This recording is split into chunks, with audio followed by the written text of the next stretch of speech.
Hi, everybody. Welcome to Christian Homestead. My name is Jared. If you haven't already, please make sure to subscribe. I recently made a video that was called 6 Things to Look For in the Upcoming April 2025 General Conference. And I discovered something as I was recording that video on this spreadsheet. Something that has taken me to some new places, things that I didn't realize before about President Nelson and potentially the significance of the Ephraim Utah Temple. It never ceases to amaze me, the things that just kind of come out of nowhere. In this case, a couple things that were just always there, but I didn't realize it. So, oh my gosh, this is a good one. We're going to talk about all of President Nelson's talks since he became an apostle, and then once he became president of the church. There's something kind of amazing there to look at. And we're going to look at the Ephraim Utah Temple. This is wild. Sorry. Just preparing this video was really fun, and I can't believe that I missed these things. Okay. So it goes like this. This is my spreadsheet called Prophets Talks, where it's mostly focused on President Nelson. And it kind of started right here. I noticed that there was a pattern in the number of times that he spoke in his first several general conferences. So the first general conference, he spoke 5 times, and then 4, and then 3, and then back to 4, and then back to 5. And in the middle, the very middle talk of this pattern is the Come Follow Me talk, where he says that time is running out. And then after that, the number of times that he's spoken in general conference has steadily gone down. And for the last 3, he's only spoken once. So I'm tracking that kind of thing. And that was really interesting. We noticed that President Nelson, for 7 general conferences in a row, he would talk about the Salt Lake Temple and use it as an object lesson for us and how we need to prepare for the second coming, how we need to be more devoted disciples and things like that, how we need to renovate ourselves. We need to get rid of the old debris and things like that. We need to strengthen our spiritual foundations. President Nelson, he really, really incorporates the number 7. And I don't think that I've found them all. I have a spreadsheet. It's this one right here called Prophets Sevens. So let me just show you a couple things here in case you're new to the channel. When he first became president of the church, he went on what was called a global ministry tour, and he went to 7 countries outside the United States, including Israel, and he went to Jerusalem. So he started with those 7 countries. We just talked about, and then in his first general conference, he announced 7 temples. We just talked about the Salt Lake Temple and how for 7 conferences in a row, he used it as an object lesson. He pointed out in his Liahona and Ensign article for April 2020 that this dispensation began with 7 words. This is my beloved son, hear him. Okay, and then I'm just going to the ones that I have highlighted. Starting in September of 2023, he did this thing where on social media, he would do a social media post, and then he would repeat something 7 times. So the first one was Book of Mormon. He repeated it 7 times in his post, and you can see where I've color-coded it. 7 days later, he did another post, excuse me, and the word that he repeated 7 times was conference. And then he did this for 7 months. Surprise, surprise. And it ended March of 2024, and that's the month that the Kirtland Temple came back into the church. And then it stopped, and then he started back up with women, and then in June, the word was 1, but then he stopped after that. So I'm not sure why that is. But there's been other times that you've seen him or the first presidency repeat something 7 times. There was the first presidency message about this new medical school at BYU. You have first presidency Easter messages and Christmas messages. And then the last one that I want to point out was his last talk of the October 2024 General Conference. That was all about the second coming. He referred to the second time. He referred to the second coming 7 times. And in case you doubt, in case you're like, oh, you're just reading into it. No, I'm not. This is a BYU Hawaii devotional speech by Sheri Dew. I'm not going to read this whole thing because I've read it like a million times already, but you can pause and then you can read it. Pay attention to the parts in yellow. President Nelson has done things specific with numbers. This is something that he has done. And he actually posted about it on the church's inspiration blog, but I just have this one pulled up because it's a little bit more detailed by Sheri Dew. So with that being said, let's go back here. In that video that I made about the 6 things to think about with this upcoming General Conference, for the first time, I numbered how many General Conferences President Nelson has had as president of the church. And I was surprised to find out that the last conference was his 14th. And then I saw this space right here because what I'm doing here, one of the things that I'm doing is in column Q, I'm keeping track of the number of temples that he announces in each General Conference. And there is one temple so far in his presidency that has not been announced in General Conference, and it was the Ephraim Utah Temple. And guess what? It turns out that when you add all this up right here, and it automatically sums it up in the bottom right, he announced 69 temples, and the Ephraim Utah Temple was the 70th. And it's right in the middle of, you have these first 7 General Conferences, and then you have these next 7. Now, I don't know when the end is going to come. And when I say end, I use that loosely, maybe for President Nelson passing away or the second coming, any of the appearances, whichever one, I don't know, but it feels like things are really culminating in this upcoming General Conference. I have a spreadsheet for that, but that's an entire other video, so I'm not going to go over all that stuff right now. But this is just another thing that I just discovered. And remember, he does things according to numbers and even the length of his messages. The last General Conference talk that he gave was 14 minutes, which is 2 sevens, and 49 seconds, which is 7 times 7. He announced 17 temples. This was his 14th General Conference as president of the church.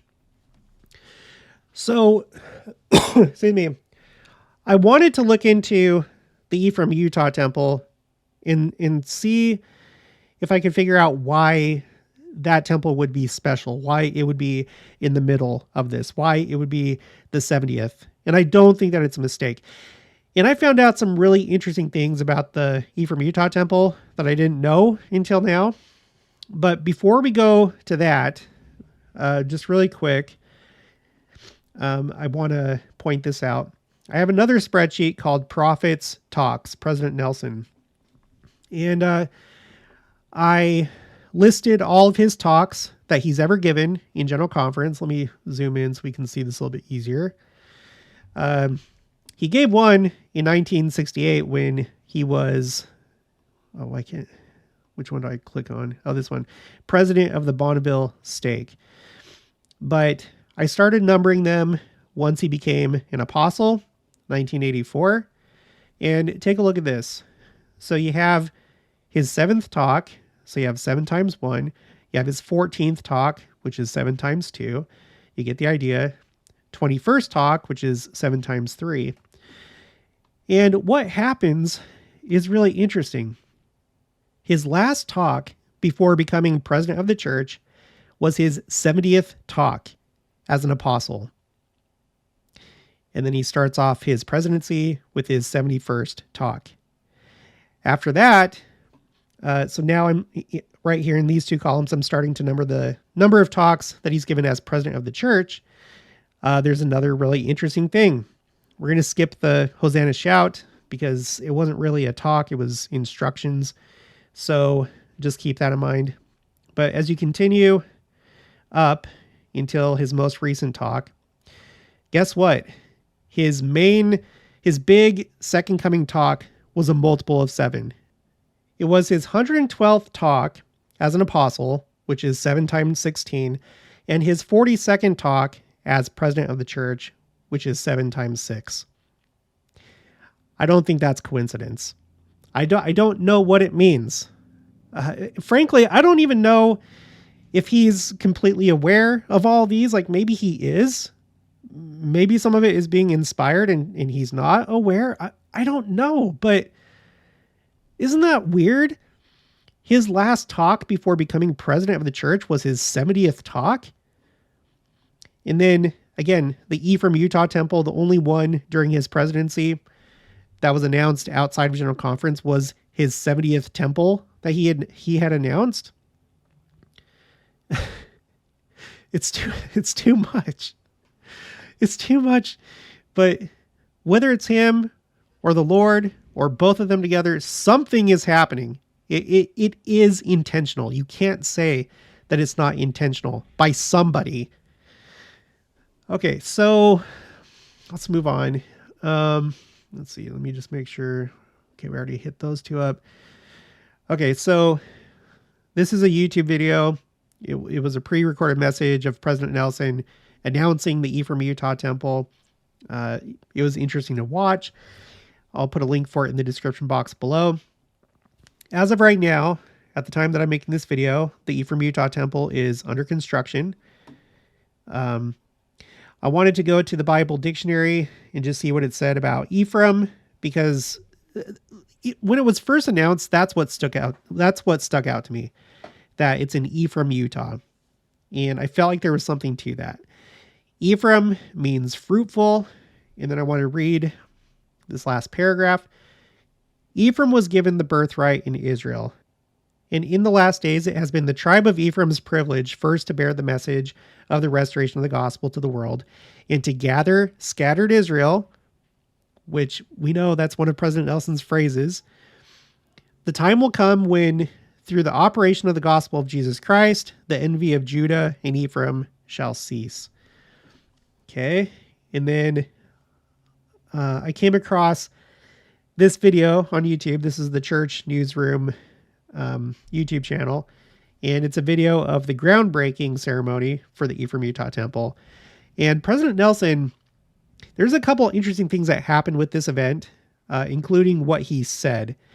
I transcribed from over here and put it on my spreadsheet. Okay, so first, before we read what he said at the groundbreaking, let's read this. This is my quotes A through Z spreadsheet. What's currently row 161 for Ephraim. And this is a quote from President Nelson, the October 2022 Liahona. The name of the article is The Everlasting Covenant. The tribe of Judah was given responsibility to prepare the world for the first coming of the Lord. From that tribe, Mary was called upon to be the mother of the Son of God. The tribe of Joseph, through his and Asnath's sons, Ephraim and Manasseh, was given the responsibility to lead in the gathering of Israel to prepare the world for the second coming of the Lord. So Ephraim and Manasseh, but in this case we're talking about Ephraim, gathering scattered Israel and preparing the world for the second coming. And this was the 70th temple that was announced by President Nelson. Okay, so let me read you what I transcribed from the video. Let's start with this second paragraph and then we'll go into the first one. All right, he says, "We are here today because of a recent event shortly after the April 2021 General Conference." And I don't know what event he's referring to. I may have to do more digging. If you know, please let me know in the comments or send me an email. But an event shortly after the April 2021 General Conference, I received very clear instruction. And you've got to watch the video where he says this, because he slightly pounds the pulpit and he really emphasizes this part. He says, "I received very clear instruction that the Manti Utah Temple should be preserved and that a temple should be built in Ephraim, Utah. I hope at some point in the future we know what that event was. Maybe it's already been published, but I don't know where to find it.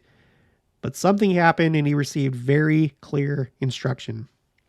Another interesting thing that happened during this groundbreaking had to do with the weather.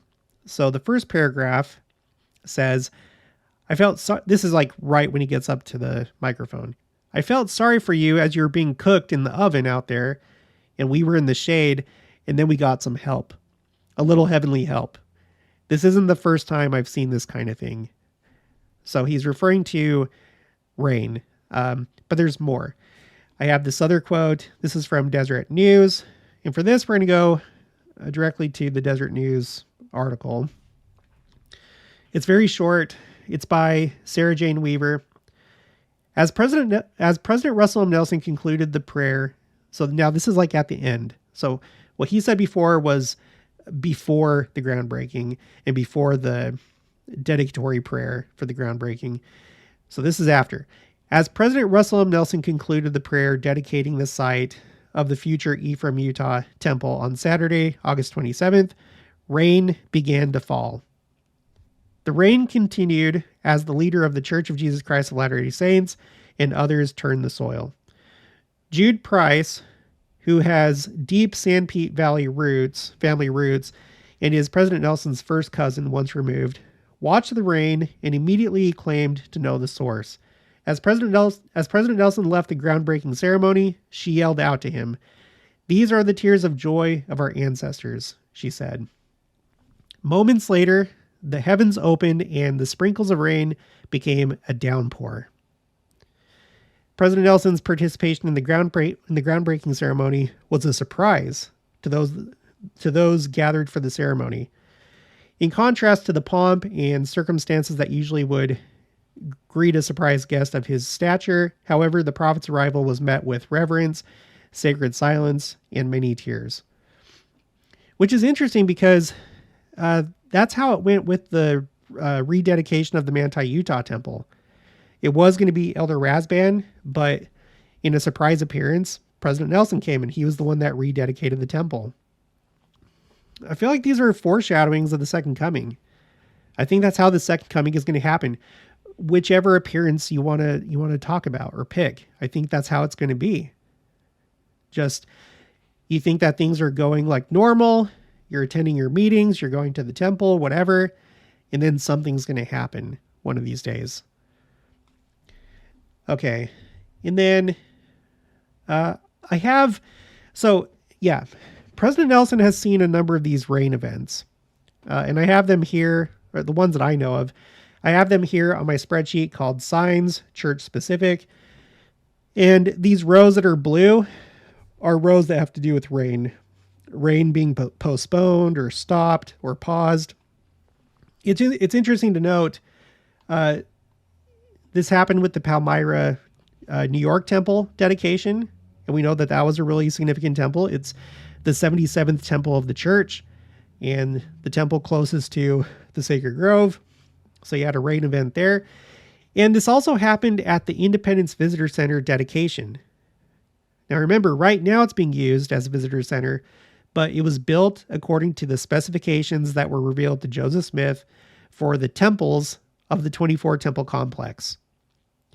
And you had this special event take place there when that was dedicated. Okay. Now, to finish this up, I want to take a look at the Manti Utah Temple as a possible clue as to why President Nelson was given such strict or such direct instruction in constructing the Ephraim Utah Temple. It may have to do with this. Let's read this one. This is Warren S. Snow, Brigadier General of the Nauvoo Legion. And you can find this in Heber C. Kimball's Life of Heber C. Kimball, pages 446 to 447. So I'm just going to skip down to the red. President Brigham Young asked Brother Warren S. Snow to go with him to the Temple Hill. Brother Snow says, "We two were alone. President Young took me to the spot where the temple was to stand. We went to the southeast corner, and President Young said, "Here is the spot where the prophet Moroni stood and dedicated this piece of land for a temple site. And that is the reason why the location is made here, and we can't move it from this spot. And if you and I are the only persons that come here at high noon today, we will dedicate this ground." So there's more I could say. It seems that Moroni may have dedicated other locations, I guess during the last years of his life, as he was like wandering around. But we have this quote about the Manti Utah Temple, and then we have a supporting quote in Millennial Star, June 25th, 1888, the dedication of the Manti Temple, page 403. President Canute Peterson said, "The present was one of the happiest days he had ever experienced. Could testify that God would be quite as willing to accept the temple as the brethren had been to dedicate it. Believed that the site of the temple had been set apart ages before President Young selected it upon which to erect the present structure. Did not believe there was any chance work about the church in the kingdom of God." So if that's the case with the with the Manti Utah Temple, couldn't it also be the case for the Ephraim Utah Temple? It very well could be. And something really interesting about those two temples, this will actually be the last thing. So in recent years, we've had these three really interesting eclipses. These two right here are total solar eclipses. The one that goes through Utah, that was an annular solar eclipse. And these are the paths of totality and the path of annularity. So the one in 2017 went over Independence, Missouri, far west, Adamonte up here. And then the one in 2024 went over the Sacred Grove. It went over the Kirtland Temple and other historic church sites, some of our most important sites. And then in between those two, in October of 2023, and this was 7 days after the war started in Israel. This was October 14th. You had the annular solar eclipse that has a path of annularity, and this is it right here. I got these files from NASA. And we have a lot of temples in Utah. You see all these place markers right here. And the path of annularity missed all those temples. The only one that was in operation was the Monticello Utah Temple. At the time, you had the Manti Utah Temple that was decommissioned for renovations. And I said earlier that the Ephraim Utah Temple is not yet constructed, but it's interesting that it is in the path of annularity for that eclipse, and just barely, like look at this, just barely within the path of annularity. That's weird. So that's it.